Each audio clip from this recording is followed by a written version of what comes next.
In at number 10, Robert Downey Jr. At this point, it's pretty common knowledge that RDJ had a history of drug addiction, but what most people don't realize is that his issues all began at 6 years old. His father was a filmmaker and drug addict who gave his young son a joint to smoke at the age of 6. Downey claims that he was surrounded by drugs as a young child and often used drugs as a way to bond with his troubled father. He believed that when they did drugs together was his father's way of expressing love for him in the only way that he knew how. He nearly ended his acting career though after being arrested several times for possession of cocaine, heroin, and marijuana use before spending a year in prison in 1999, which meant the cancellation of several acting jobs. Director Jodie Foster even caught him doing coke on the set of her movie called Home for the Holidays. She begged for him to get help, but Downey would continue to spiral out of control. After struggling even more with drug abuse between 2001 and 2003, Downey finally was able to kick the habit through a combination of the 12-step recovery program, meditation, yoga, and martial arts training. In at number 9, Vanilla Ice. Way back in 1999, before Jon Stewart was the host of The Daily Show, he was hosting a program on the set of MTV called MTV's Lane 25. On the show, the host would typically make fun of different music videos that had already aired on MTV, and then they would destroy the tape. I don't know why, it was just their thing to do. On one episode in particular, rapper Vanilla Ice came in at number 9 with his song Ice Ice Baby. The rapper was in the studio at the time of the criticisms, and he was planned to take to the set with a baseball bat and break the tape of his own song as per MTV's request. However, things didn't exactly go as planned. The jokes and comments must have really started to bug Vanilla Ice because he didn't just break the tape. Vanilla Ice took that baseball bat to the entire set, smashing everything and scaring everyone in the process. Luckily, he was able to bounce back from this meltdown by reinventing himself as a DIY superstar on different home improvement networks. How ironic would it be though for MTV to call Vanilla Ice and have him build them a new set?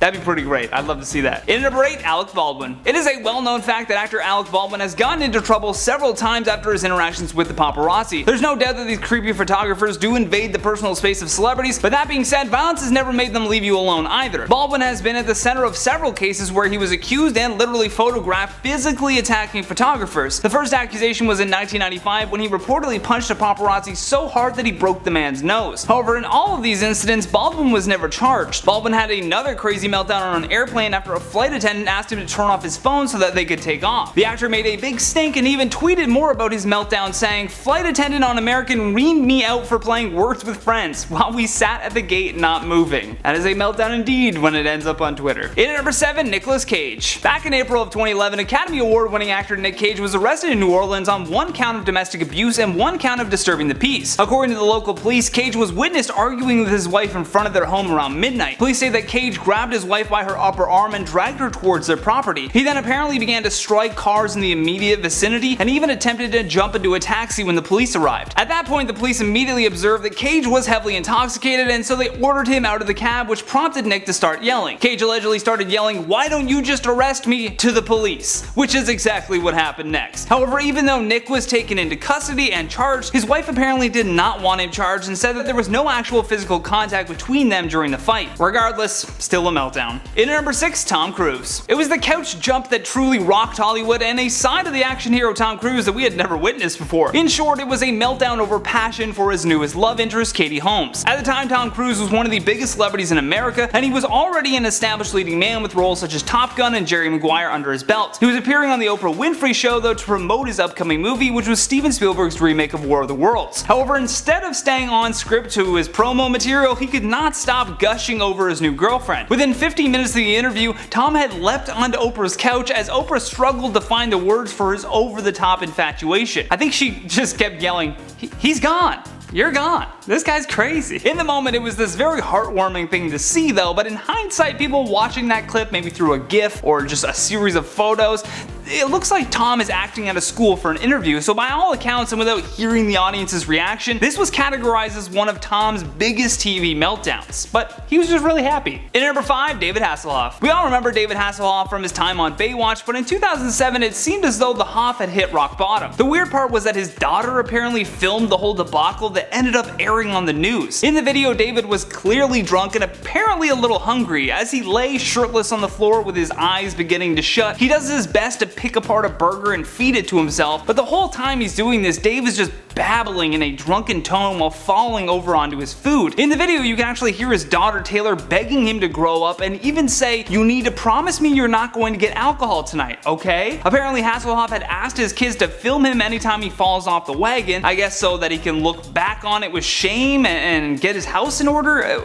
what a weird thing to make your kids do. In at number 4, Russell Crowe. Back in 2005, Russell Crowe was in Australia to promote his film that he had coming out. Shortly after 4 o'clock in the morning, Russell was having a difficult time trying to call his wife. So with his room phone not working, he went down to the concierge to use theirs. Crowe then got into an argument with the concierge, which led to him picking up the desk phone and throwing it out of anger and frustration. Unfortunately, in the process of doing this, the phone actually struck the hotel worker in the face. He was then arraigned on charges of 2nd-degree assault and 4th-degree criminal possession of a weapon. By the way, the weapon was the phone that he threw. The Oscar winner then pled guilty, and the judge gave him a conditional discharge, which essentially means that he can't be arrested in Australia ever again. In at number 3, Michael Jackson. That is the king of pop hanging his baby blanket, yes, the baby's name was Blanket, out of a hotel window, Lion King style. This guy consistently buried his controversies by just manufacturing new ones. He was blasted by everyone online, calling him reckless and pointing out that he could have easily dropped his child in that moment. And here was his vague apology. Any child.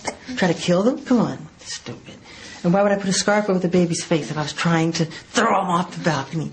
We were waiting to thousands of fans down below. For someone that was called the king of pop, you would think that he would be able to keep his cool, although these moments clearly show a celebrity that was out of control and in Michael's case, in desperate need of help. In at number 2, Britney Spears. The mid-2000s were certainly not kind to pop sensation Britney Spears. From a bitter divorce to having a very public meltdown, it was only a matter of time before she had her run-in with the law. In 2006, she was driving with her 4-month-old son on her lap when the police pulled her over, which is very illegal, by the way, yet because she's Britney Spears, there wasn't even a fine. Then just a year later, she was charged with a hit and run while also driving without a license. Initially, she was looking at a year in prison for this, but again, she ended up not even spending a minute behind bars. It really is a mystery how she was able to pull herself out of this downward spiral, but what's really concerning is how she managed to escape the law. Fame should definitely not exclude you from the repercussions of doing something illegal. Last but certainly not least, our number 1 spot, Michael Richards. Michael Richards is known for his role as Kramer on Seinfeld. He's funny on that show because he literally had Jerry Seinfeld and Larry David writing for him,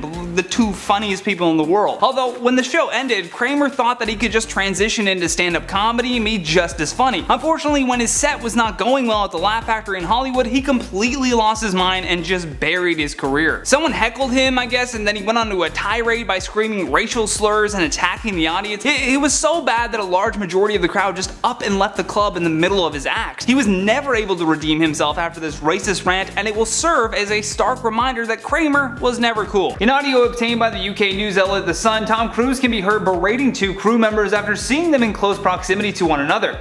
Apparently, while on set, a distance of 3 meters had been put into effect for COVID safety, but the pair were breaking this mandate. Tom is currently filming Mission Impossible 7, which is where this meltdown took place. Cruise, who is a producer on the big budget action film, starts off the clip by yelling that they are the gold standard. He continues by telling them that studio executives are back in Hollywood making movies right now because of their caution throughout this pandemic. The 2 crew members that Tom was screaming at apparently were less than a meter away from each other and standing at a computer screen. Approximately 50 staff members at the Warner Bros. Studio were left in shock by Tom's angry outbursts. That's 50 people standing around letting this actor and producer scream at them all for 2 minutes straight.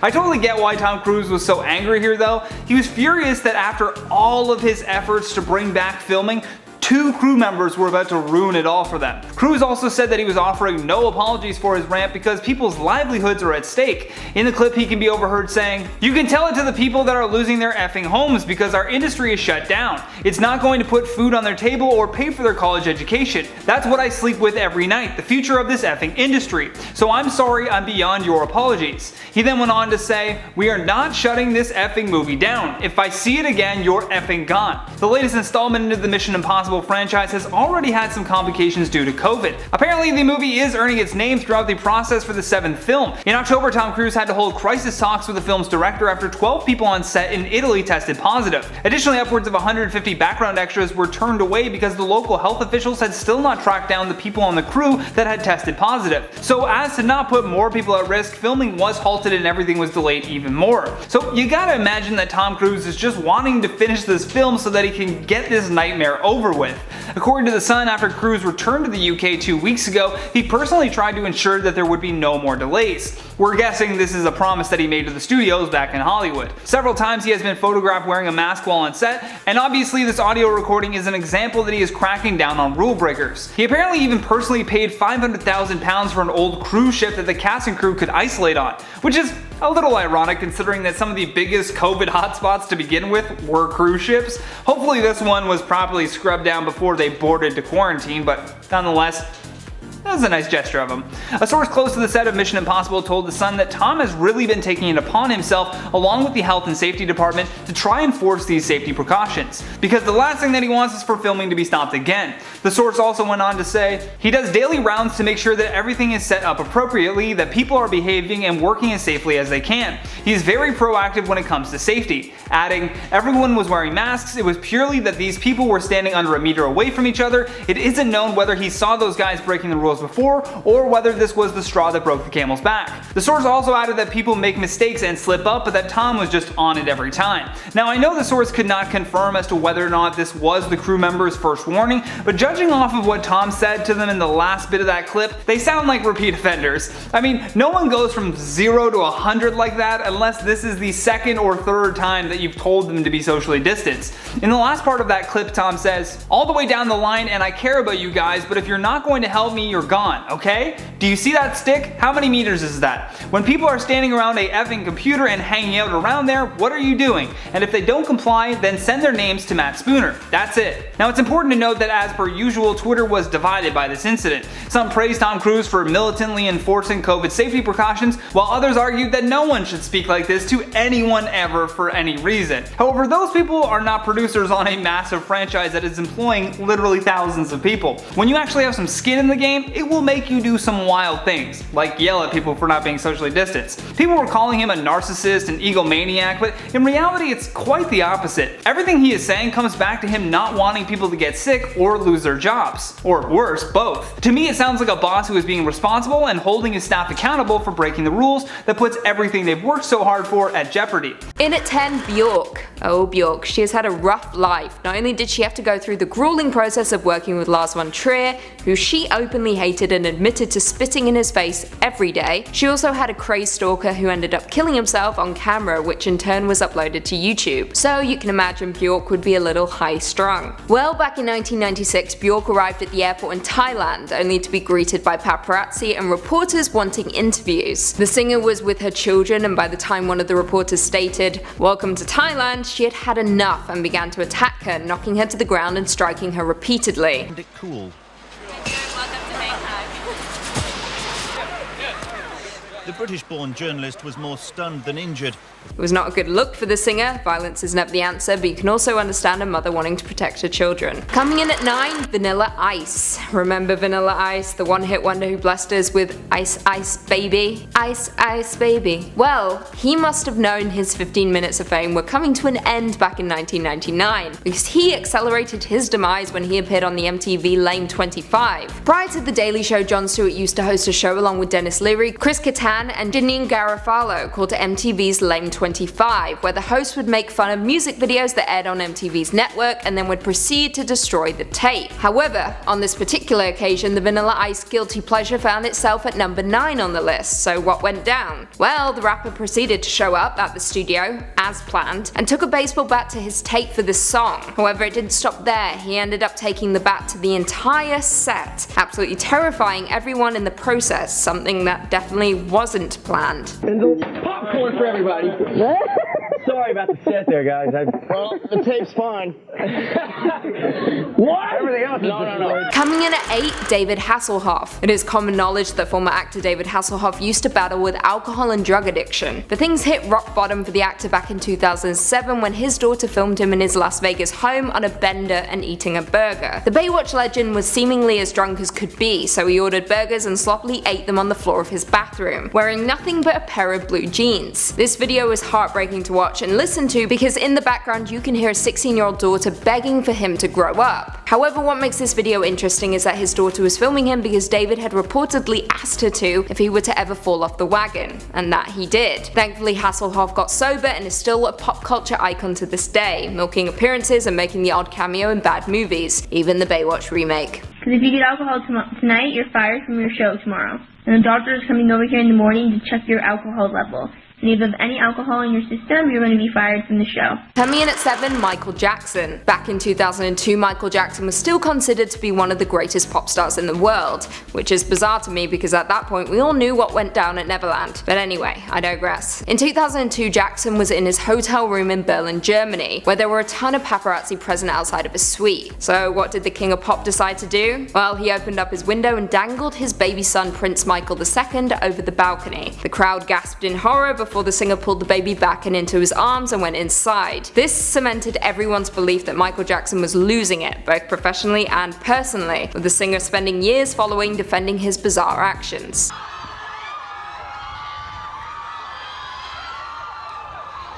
Coming in at 6, Robert Downey Jr. Robert Downey Jr.'s comeback to Hollywood was major news when he was cast as Iron Man in Marvel's first film in the MCU. It was huge for the actor who had openly struggled with addiction for years, even spending some time in jail, and even being fired from his sitcom Ally McBeal after being arrested for trespassing into a neighbor's property. He has an entire list of criminal things he has done in his past, so you can imagine he wouldn't be keen on talking about them, especially when he's promoting a huge blockbuster movie that is essentially salvaging his career. Well, the folks over at Channel 4 clearly didn't get that memo, with them probing the actor, asking him about his bad boy days and even about his relationship with his father before the actor finally reaches his breaking point. And I just wondered whether, you think you're free of all of that, or whether that's still something. I'm sorry, I really don't. What are we doing? Well, I'm just asking questions. Walking out, stating, "Sorry, it was just getting a little Diane Sawyer-y." Shots fired. Coming in at 5, Charlie Sheen. Back in 2011, Charlie Sheen gave a somewhat questionable interview on The Today Show about his firing from the CBS sitcom 2.5 Men. He discussed his recovery from addiction, but appeared completely erratic and unhinged while doing so. Abusing alcohol. It's their show. Epic behavior. After reading about that, then they observed a guy hitting every mark, nailing every line, every joke. Not only did he make the word winning iconic and somewhat of a meme, but he also coined the phrase tiger blood, which is apparently what's running through his veins. Of course, as we know, Sheen was fired from the show for bad-mouthing the creator Chuck Lorre, which he discussed in this very strange interview, making the bold claim that his passion is often perceived as anger. Dude, there was nothing passionate about your remarks. Get a grip. Coming in at 4, Kanye West. What could he have possibly done? Well, I think you know. And if not, well, you're in for a treat. Back in 2009 at the Video Music Awards, folks were happily in their seats watching on as Taylor Swift was announced as the winner for Best Female Video for her work on You Belong to Me. She was happy, others were happy, however, not everyone, and certainly not Kanye West, who had to express openly on the stage how unhappy he was. Kanye took to the stage, grabbed the award and the mic from Taylor's hand, stating, "Taylor, I'm really happy for you. I'll let you finish, but Beyonce has one of the best videos of all time. One of the best videos of all time." The room went silent, everyone was cringing in discomfort, and of course, the camera cuts to Beyonce, perhaps cringing more than anyone. Kanye then left the stage, forcing Taylor to have to deal with the cleanup. Thankfully, Kanye was booted out of the award show for his antics, which resulted in the "Is Kanye okay?" trend that circulated around the internet for a while. Meanwhile, Taylor was crying backstage. But hey, at least she won. Coming in at 3, Shia LaBeouf. Everyone loves Jerry's Deli, is one of the greatest places to grab a sandwich in downtown LA. However, back in 2017, it seems Shia LaBeouf went there for an entirely different reason. He was having a few drinks, until those drinks became a few too many, and when Shia asked the bartender for some french fries, he refused. The actor proceeded to call the server the N-word, but it didn't end there. These racist tirades happened once again, but this time when he was pulled over in Georgia, with Shia proceeding to tell the officer, "You're going to hell. Straight to hell, bro." Both incidents negatively impacted Shia's career, with it becoming public knowledge that some casting directors are too scared to hire him because they don't know what they're going to get. Coming in at 2, Christian Bale. Remember the film Terminator Salvation? Yeah, me either. But apparently it was a thing that happened and we all seemingly missed it. For the best, probably. Well, anyway, back in February 2009, while on the set of this god-awful movie, Christian Bale had a little hissy fit. During one particular scene, a director of photography entered Bale's field of view while he was filming. So, what did he do? He shut it down, stating, "What the F are you walking right through? What the F is it with you? What don't you effing understand? You got any effing idea about, hey, it's effing distracting having somebody walking up behind Bryce in the middle of the effing scene? Give me an effing answer. Why don't you get it?" Yeah, that happened. What don't you get about it? I was looking at the light. Oh, good for you! Lesson number 1, if you ever find yourself working alongside Christian Bale, don't walk into a shop. Don't even look his way, better yet just leave the building and don't return. Although I will give it to Bale, he had his entire meltdown while doing an American accent. I applaud that. And finally, coming in at number 1, Tom Cruise. Of course, could anything possibly top Tom Cruise's infamous and crazy interview back in 2005 on the Oprah Winfrey Show? No, definitely not. Back in 2005, Cruise was on the top of the world, promoting his newest film, The War of the Worlds, directed by Steven Spielberg. However, things didn't go quite according to plan during his interview with Oprah, who proceeded to ask him about his relationship with actress Katie Holmes. Cruise clearly couldn't read the room because he proceeded to stand up on the sofa and jump up and down, spouting out his love for Holmes. Now, the audience cheered along, but most viewers were uncomfortable and a little scared. Following the incident, his public image took a hit, with Cruise coming off unstable, with folks focusing more on his Scientology beliefs and his bizarre antics.